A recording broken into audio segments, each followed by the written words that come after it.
Welcome to The Boost. My name's Leon Hitchens. I'm Pablo Calvo. Today we're at The Rise talking about 2024 trends.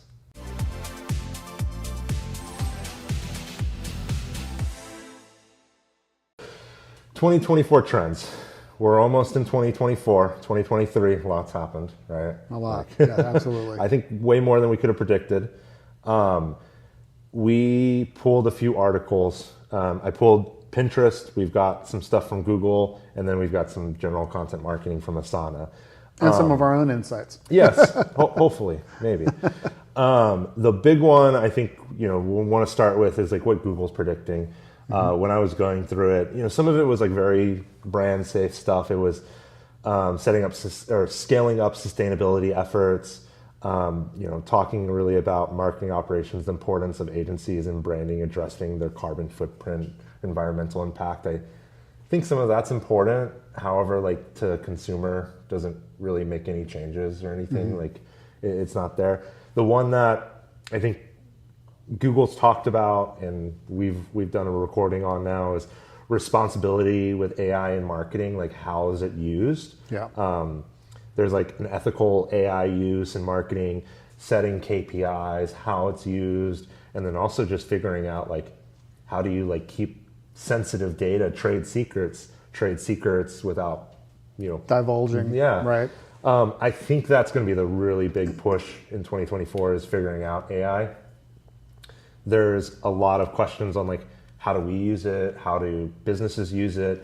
Everyone is rolling it out. I think Walmart just rolled out an AI like phone app for their employees. Yeah. We use it in our business. I think we do a lot more like notes, topics, summaries and stuff like that.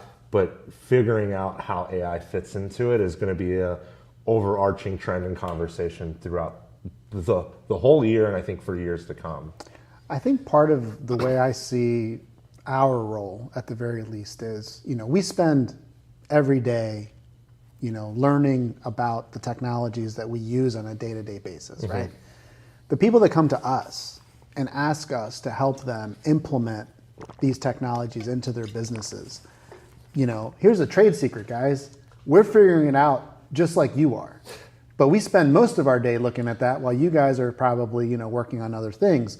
There is still the difficulty of figuring out how to do it, not just ethically, but you're using it as a learning tool, you're using it as a marketing tool, you're using it as a, a research tool as well. So for us to be able to do it effectively and to be able to support clients in that type of work, even if you just are doing it for yourself in your own business, I guess that's always going to be the tug of war, just like our last episode, in terms of like, how do you use it responsibly? And frankly, legally, right? Because that's what's really in the courts right now is trying to be defined is what are the legal parameters in which you can use content, sometimes not even produced by you, in being able to become an expert in that subject matter. Right? Yeah, and every single app is rolling out AI. Like every single app that I have, Grammarly, which I actually really love because they had some of the best like spell check and grammar check. Yeah. They've got AI in there to help you kind of adjust your writing. And we see it in Google Docs. Our page builders in WordPress, Elementor has an AI now. WordPress through Jetpack has an AI. Like everywhere AI is popping up. Yeah. And I think to some extent it's just checking the box on the marketing checklist of like what are we doing this year? Like AI check, We've got clients adding it in, but I think the part of it is how do we market that as an effective point and value prop to people? Yeah. How do we differentiate it from, hey, you already have ChatGPT, and what value does this add to the product, the tool, and then also how you're marketing? I think the difficulty, though, is, okay, so there's all these different versions of AI being integrated. Yeah. Right? As a consumer, even as a professional, how do you identify if it's any good? Right? I mean, if you're going to spend money on all of these different solutions, for premium purposes, you buy a product, they say, oh, we've got the best AI. Everyone has the best AI. Yeah. But in the end, they're all, I believe, at least in my opinion, I believe that they're all subsets of the larger ones, like ChatGPT or Bard, that have really just billions of data sets integrated to create that, that capability.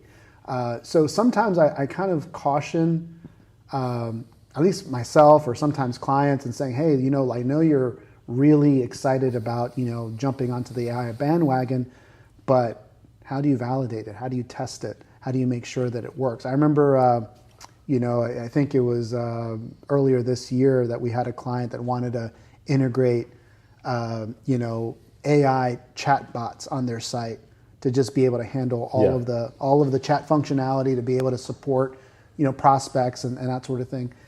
And they didn't even know whether it would work, but they wanted to adopt it. Well, right? and that in the Asana one, there's a report from, I think it's Salesforce, that talks 89% of customers want to know if they're talking to a human or an AI during a support interaction. Right. On a chat, impossible to differentiate, they've learned the nuances. If a chat bot responds too quickly, it just gives away the human. Same thing with Google's AI voice assistants.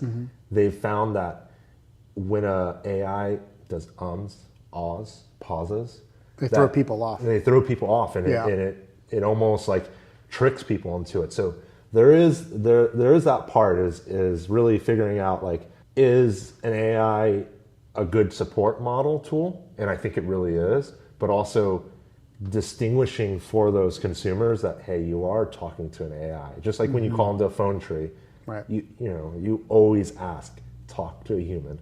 Right. That is your keyword or some version of it. Yeah. And I think as we push into, the part into there is showing and being transparent with your usage of it in certain scenarios. If you're going to write a headline, you don't have to disclose that. But if you're going to put your support model through AI, you need to make sure you at least give them some path to escalate it. Okay, hey, the AI is going to generate a ticket for you, and a human will reach out.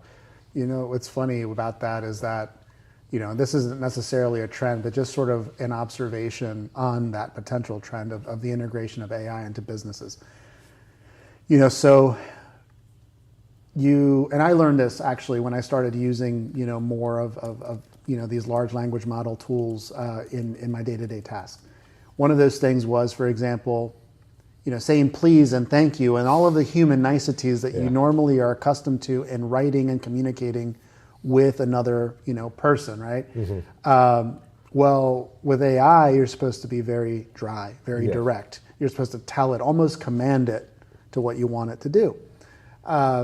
And I get the feeling that that's probably going to start spilling over to where people are going to either expect that they're dealing with an AI platform of some type, where I think that personality is going to start, in human interaction, is probably going to start scaling back, even in instances in which it's supposed to be present. I'm not saying that that's necessarily going to happen, but I do feel that there's going to be a much more transactional way of communication in the future. I think that's pretty fair because, more of the nuances of a human interaction have moved or I guess fallen away as we've gone with the internet, how you interact. It is okay to text somebody K. It's not, it's a borderline thing, but you used to write letters to people, you couldn't just respond K. There's some stuff you don't call people without texting them first. There's these things that you didn't used to do, and even holding doors open, hats in buildings. A lot of these things have evolved, and I think this stuff will evolve for us. Yeah, and it's a good point. It's definitely impacting the way that I do things every day. Yeah. I mean, we were chatting also about another trend is. And I think this has been in the news for some time, but it's just the elevation or the importance of, or continuing importance actually, of voice search. Yeah. Right. I mean, we were having a conversation off camera before we started the episode, which was that Leon doesn't use voice search, and guys, I'm gonna be very upfront. I'm very close to 50. I'm on the border. Every new gray hair I'm counting, but the interesting thing is that as I've gotten more used to using, my phone as an actual computer, like I just speak to it. I tell it to give me results. I'm watching a movie with my wife, and oh, look, such and such actress or actor, what exactly have they been in? And then I ask, my phone. I don't type these things out. For one, I've got fat thumbs. I always mess up what I type. Now, the only thing that annoys me is if I talk to it and it completely screws up what I said. But it is changing the way that I interact with technology on an ongoing basis. I do feel like that's going to be an evolving trait. I mean, I'm teaching my kids how to do that. They don't do that. I ask them, hey, use your phone for what it's intended for. Make a phone call with it. No, it's a gaming device for them. Right? Yeah, and I think that's starting the evolution because, when we were talking, I am using voice notes more and more. Mm-hmm. Like I am sending a voice note to somebody because the act of typing it out, I can do it, but executing on the nuance and tonality of it is really hard. So if I need to send something with a question and I want to express these are my 2 points of view without sounding like an I'm gonna leave a voice note. And I think more and more people are starting to do that. I know more of my friends that have started doing that, and that's where I picked it up from. I was like, okay, this is somewhat acceptable. I honestly listen to them at 2x. Yeah. But I've never really thought about searching with my voice as often. I do have Google Homes in my house, and those do serve a purpose mainly for weather. Right. Weather, questions on conversions, recipes, turning off lights. Those are the focus points for me. Yeah. But the optimization of that, when I ask it a random question of what year did the war end? What is the main recipe in a cake? Yeah.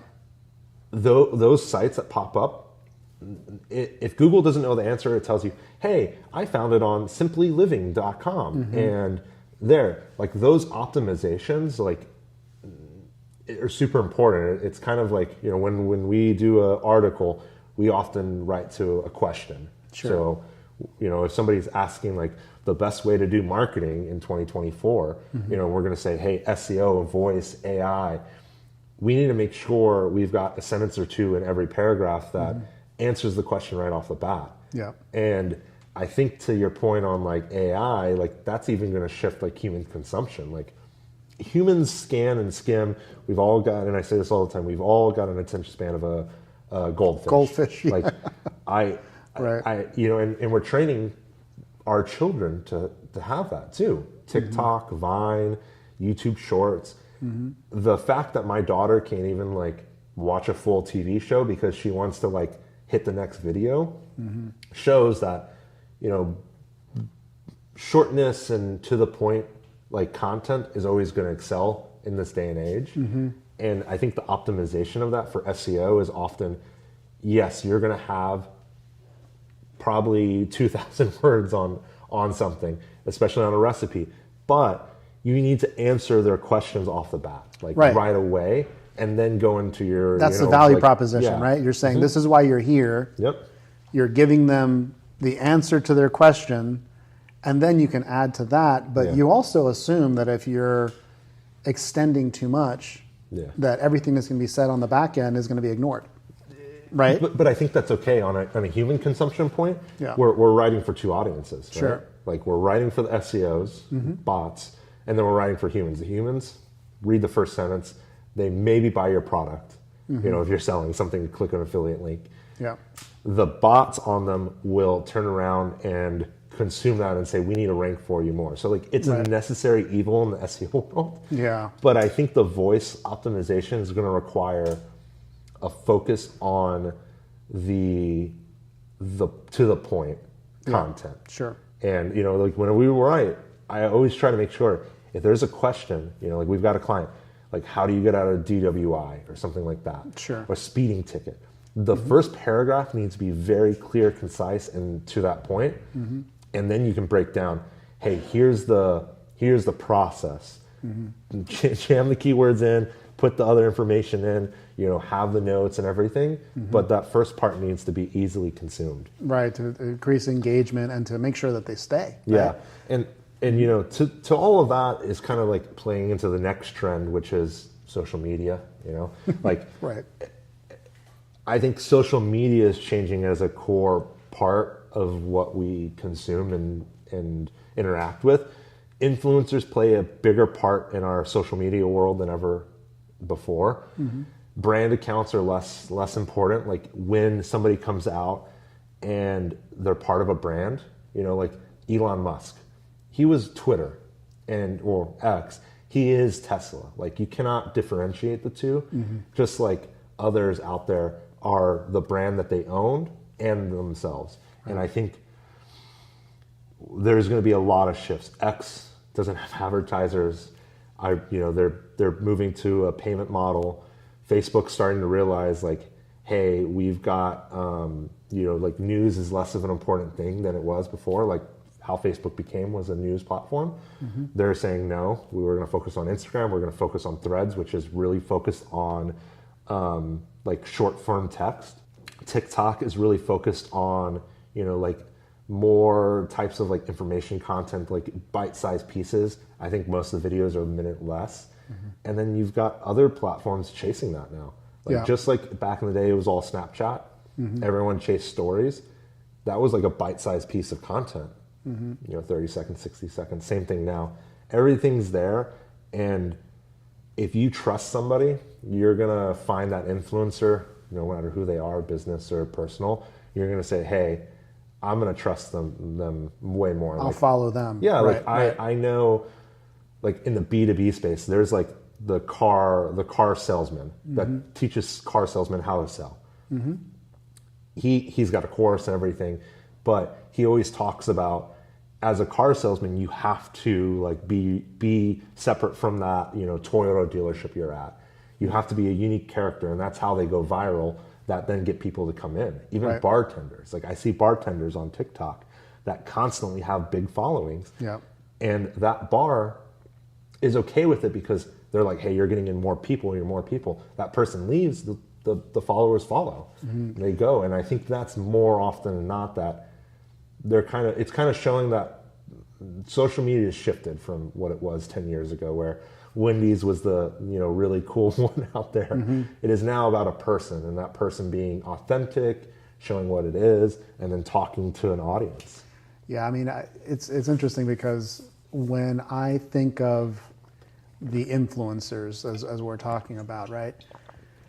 There's those that really drive through entertainment. There's those that actually drive through knowledge and expertise. And I think in the end, if you're able to educate your audience, regardless of what medium you use, to me, that has the value that actually draws in more engagement, right? Because you mentioned it earlier, like, okay, if I'm trying to learn about something, you're going to do a search based on what you're trying to learn about. So you have to make sure that you're properly optimized for that content. But in the end, I mean, you have to show value. You have to give your audience something, right? In order for them to feel like, okay, I trust what you said earlier. So there's a level of trust, whether that trust is based on fact or it's based on opinion or just a complete fallacy. In the end, they still have some type of trust to follow that, thought leader per se, right? So, it's really funny because I use social media very differently. I use it primarily for entertainment, but then I also get served things on certain platforms. Like I'll be on Instagram. I've learned a lot of things that I never intended nor searched for, just because it's being served to me. Now I'm learning about certain things like, hey, these are life hacks and these are things that you can do in these situations. And I think that has popped up a lot more, and like the ones that I'm following mainly on my TikTok, and it's very controversial when you say you consume TikTok because of the ties to the government of China, but the things that I consume on there, I feel like are educating me further in all parts of my life. Like I follow a girl that talks about design trends, and she talks about web design, physical like office designs, all of that. Super insightful. Yeah. I have somebody that talks only about Excel sheets. Like I have learned so many formulas from that one lady that I'm just like, I've gotten better at Excel, Google Sheets, really. But there's a lot more of that out there. That's how I find out about news. There's a news anchor in Austin that I follow. There's a weather person. That weather person, she talks about what's happening in Texas, the dynamics of it. And it's more bite-sized that I can consume it. Sure. Then, like Corey, our producer, like he loves these like long form YouTube. I cannot consume that. Like it's just like tutorial videos on YouTube. I don't want to watch a tutorial video on YouTube because when I go to it, it's 5 minutes of like nonsense. I want to scrub to it. That's why I like the TikToks and stuff. And these influencers know that. The new set of influencers know that. Yeah. I think there was a subset of YouTubers that kind of realized like, I'm going to play more towards the algorithm than to the users. And now people are kind of like shifting back into that. Like more people are also doing newsletters. More people are doing like owned entities. They're doing, Patreon groups. And I'm joining more of them. Like I've got like a little budget set aside of like some good creators that I'm like, okay. Yeah. And I never did that before this year. Like, I kind of see it, even like X, Twitter, like more people on there where I'm like, okay, I'm going to go consume your stuff outside of this platform. And never before that, because I kind of realized like, hey, there's people that I really like and I just want to keep following them. Right. And I'm going to contribute to them. And I think those people are, making really good businesses out of it. In the end, you're getting value from it. Yeah. Right. You feel I'm whatever that is. Well, and I hesitate because I connect with them, quote unquote. I'm having a parasocial relationship with them. Right. Where, I know them, I know their life, but they don't know me. Like they could see me in the street, but if I saw them on the street, I'd be like, damn, that person does Excel sheets. That's very cool. Or the guy that's handing out, tens of thousands of dollars because you follow them, right? Yes, exactly. But more of that I think is happening. We're craving relationships and I'm kind of falling into that more and more. And I think more brands are doing it where, for example, like I think it's the Washington Post. They have a TikTok account. I don't think of the Washington Post on their TikTok account. I think of the 3 people that are on it.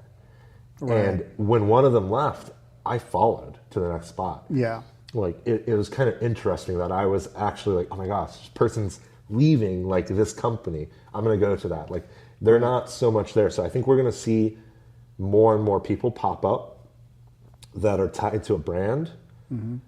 Almost like like a Duolingo. You see the bird or whatever. Right. I think you're going to see more humans as the face. And then as those humans leave, they're going to build their career as like, almost like an actor of sorts. Sure. As, somebody educating. Like more B2B businesses need to have that. Right. A person that's the face. Like, for better or worse, Elon is the face of all of his companies. Jeff Bezos was the face of Amazon. Like you don't know the face of Walmart. Like, no. So I think you're going to see more and more people being the front and center of a brand. And I also feel that probably not a trend that I was necessarily reading on, but just in general, the things that you mentioned, which I'm sure is still relevant, and that is just the importance of video for that connection, right? I mean, it's required. How much written content, do you consume? Just like you said, Corey wants the long form, YouTube content. I only use that when I'm like building a bookshelf, like I need to follow instructions step by step and pause it in between, so for me, it's like, okay, that's highly valuable. But as far as like short form, 30-second clips or even smaller, right? But the video is what gets you kind of engaged, right? Yeah, almost always. And the challenge... The connection. Exactly. So the connection is one piece. But the other part that's, for me, is like that big chasm that's really hard for me to kind of communicate effectively is when, say, for example, when we're working with a business owner, big or small, and you say to them, you need to produce more video. Use it however you need to use it, whether it's through social, whether it's through your website, whatever it is. And the first thing they come out and say is, oh, I don't have time for that. Well, I can't really do that. I don't know anything about video. I don't have the money to hire somebody to do that. So that means that the competition, right, to generate views, eyeballs, followers, brand, loyalty requires it now. Yeah. So it is required. Like it is 100%. required. Yes. Like, there is a dealership that I see constantly on TikTok. It's called like Vic Vaughn Toyota. I think it's like on the other side of town. Okay. The guy is a character on all of the TikToks and YouTubes that I've seen of him. I don't know who he is. He's just like the deal maker, and it makes me want to go shop at that dealership because I'm like, does this guy play a role in that business? In that business, Right. like what is he? Sure. And I think more business owners need to realize that it doesn't take that much time. No. You can do a 15-minute clip, and I think there is like even to myself, like I grew up with pictures, I grew up with like text. The video portion is a little weird to me still. Like I haven't learned that skill set of being in front of a camera perfectly. Where do you look? How do you look? Is eye contact required when you're having a conversation? Like all these Right. things that it's almost like media training, but the requirement for social media is not any of that. It's being a personality and conveying like that. If you're a pest control company, you should be talking about pests and pest and the control of them on TikTok, on YouTube, on any video platform. Right. To anybody that will listen, because in the end, what's going to happen? Someone's going to like watch your video and say, "Oh my gosh! Like you can get rid of the earwigs via this chemical." Like, wow! I don't want to go to Amazon and buy that and administer it as a chemical. I'm going to just call this company, and that is going to accelerate them so much further than doing some other portions. They do need to do the core groundwork of, hey, when somebody Googles you after they heard that name, do you show up? Do you have directories? All of that. Right. But social media is going to need to have a face. It's no longer just like sending out a list of things and everything. Like we've got people. If for example, we've talked about coffee in the past. Like I follow very specific coffee ones. They need to go to those coffee brands out there and go and say, hey, like use our coffee. Like here's the face of us. Like let's go collaborate. Like they need to go do that. It's more organic and less about like, hey, we're going to tweet out and, post on Facebook and Instagram some really cool product shots. Like that's still needed, Sure. But you have to do that extra effort. So, Google had promoted this idea of what the new frontier of value. Yeah. Right. Which goes beyond cost, so it's not price, so what exactly is it? I mean, if it's more than price, if it's more than, than what a typical consumer would care about your particular product, what you're talking about is it's conveying a feeling, which marketers are supposed to be doing, right? They're supposed to be generating a feeling in the audience. But in terms of getting that loyalty, you have to offer something that the audience is going to connect with. And the fact is not everyone connects the same way. Like I might look at more from a value standpoint. Am I learning something? Whatever that is. Am I learning about your product? Am I learning about the subject? Am I learning? Yeah. I'm a learner. That's one of my skills. That's one of my top 5, strengths. From StrengthsFinder. So I enjoy anything where I feel like I came away better because of it. Right. So for me, that's the first place that I start. Would I pay a premium for a brand that leads in the teaching? Probably. Yeah. Well, like HubSpot, for example, they lead with the teaching. The education portion of all of their stuff is education driven. They bought a media company to do that. I think, there's, to your point, like if we want to put it in a good sentence or two, is like brand loyalty used to be on price, quality, and like some customer support. Right. I think brand loyalty going into 2024, 2025 is going to be about connection, and then those other things are important. Like if you shop at Walmart and you love Walmart, if another store pops up and they've got a connection and like they're forward center, like here HEB, they put the humans at the forefront. Like when people go shopping, they say hi to the same, workers over and over. Yeah. I think there's going to be more of that, of a shift from like a faceless like logo and brand to the what value do you add beyond the product that you serve? Like, are you going to teach me about, the pests that come into my house, how to prevent them, what things that I could do to stop that? Are you going to, be a friendly face that I know and talk to and, have a connection with? It's almost like Americans, and I think the world is driving towards that third place. And they want that internet to be that third place, whereas a restaurant, a bar, or some sort of gathering place was the third place before. Like, we don't have a third place; it's the internet, and we're trying to make it our like connection piece of community, and something where you're like, hey, do you know pest control? I'm just focused on pest control right now, but you go, oh hey, yeah, like go talk to Tyler at Pest Control 123. Like, right. You want to have that thing where people go, oh hey, like this is the person. Like when I think marketing, I go, hey, I know Pablo. I go talk to him about SEO. Like right. He is the person. Yeah. And like there's a brand behind you and all of that. But I think that's going to play an important part to the authenticity, the like authentic like conversation. Even if you use AI, it's still authentic because it's you. Yeah. And then like you going out there using video as a medium, and then adding those extra factors beyond just like brand values, price, quality, and all of that, it's going to be important. Well, what's interesting about authenticity is one of the things that I learned very early on was that in order to be authentic and to be perceived as wanting to help somebody from an authentic place, you have to remove cost. You have to remove price.